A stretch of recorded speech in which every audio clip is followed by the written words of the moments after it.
Kasih karunia dan damai sejahtera dari Tuhan Allah Bapa kita dan dari anaknya Tuhan Yesus Kristus menyertai kamu. Amin. Selamat pagi saudaraku, selamat berakhir pekan. Dengarkan firman Tuhan pada pagi ini menuntun kita melakukan semua aktivitas yang baik. Dari kitab Pengkhotbah pasal 7 ayat 2, demikianlah firman Tuhan. Pergi ke rumah duka lebih baik daripada pergi ke rumah pesta. Karena di rumah dukalah kesudahan setiap manusia. Hendaknya orang yang hidup memperhatikannya. Demikianlah firman Tuhan. Saudara-saudaraku yang terkasih dalam Yesus Kristus, kecenderungan umum manusia adalah pergi ke tempat hiburan. Karena manusia berpikir di sana dia dapat melupakan problem.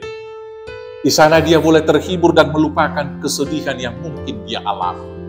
Di sana dia dapat bergembira dengan banyaknya orang yang bersuka cita di tempat-tempat hiburan tersebut. Maka karena itulah banyak orang yang gandrung ke rumah pesta. Dan karena itulah banyak rumah-rumah hiburan yang dibangun. Ada kafe, tempat orang untuk nongkrong di sana. Ada kemudian live music di sana, supaya orang dapat bernyanyi, mengekspresikan perasaan. Terlebih lagi, melupakan kesedihan-kesedihan.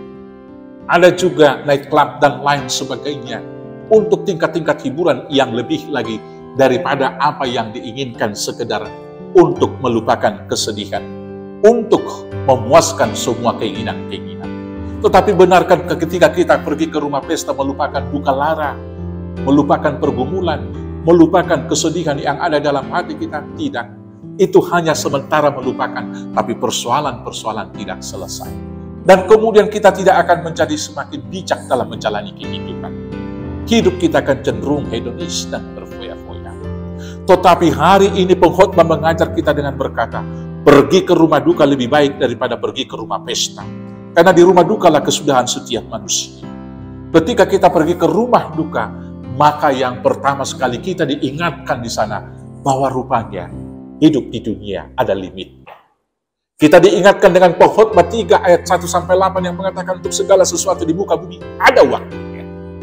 Ketika kita pergi ke rumah duka, kita diingatkan, wah, ada semua waktunya. Saudara saya ini lebih dulu, saya berarti akan menyusul, akan meninggalkan dunia ini. Dengan kesadaran yang demikian, saudara-saudaraku, kita akan diingatkan kemudian mereview bagaimana kita mempergunakan waktu. Setidaknya di rumah duka itu. Dan ketika kita kembali ke sana, kemudian ada kesadaran bagi kita bahwa waktu kita sangat singkat. Berangkat dari kesadaran bahwa waktu kita sangat singkat itu, maka kemudian kita akan termotivasi mengisi waktu yang singkat itu dengan hal-hal yang baik saja. Di rumah pesta, kita berpikir seolah-olah kita hidup 1000 tahun lagi, maka kita hanya melakukan hal-hal yang tidak berkenan di mata Tuhan mungkin di sana. Dan bisa saja jatuh kita ke dalam maksiat. Tetapi di rumah duka kita sadar bahwa waktu kita sangat singkat, maka waktu yang sangat singkat itu harus kita isi dengan hal yang baik. Di rumah duka kita disadarkan bahwa ketika tidak ada waktu, maka kita dimotivasi untuk meminta maaf akan kesalahan dan melakukan semua yang baik hari ini seolah-olah kita mati besok. Karena itu saudaraku yang terkasih, lebih rajinlah ke rumah duka supaya kita diingatkan di sana akhir hidup kita. Supaya kita disadarkan bahwa kita harus mengisi waktu yang sangat singkat itu. Supaya kita disadarkan bahwa hidup ini bukan milik kita. Selamat merenung, selamat memakai waktu dengan bijak. Tuhan Yesus memberkati. Amin, kita bersatu dalam Tuhan. Terima kasih Bapa. Tuhan mengingatkan kami bahwa waktu kami terbatas.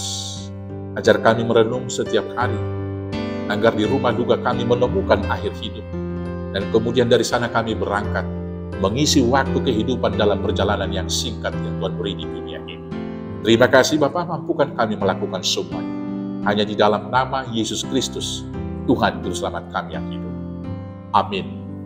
Selamat berakhir pekan, selamat beraktivitas. Tuhan Yesus memberkati. Horas, horas, horas.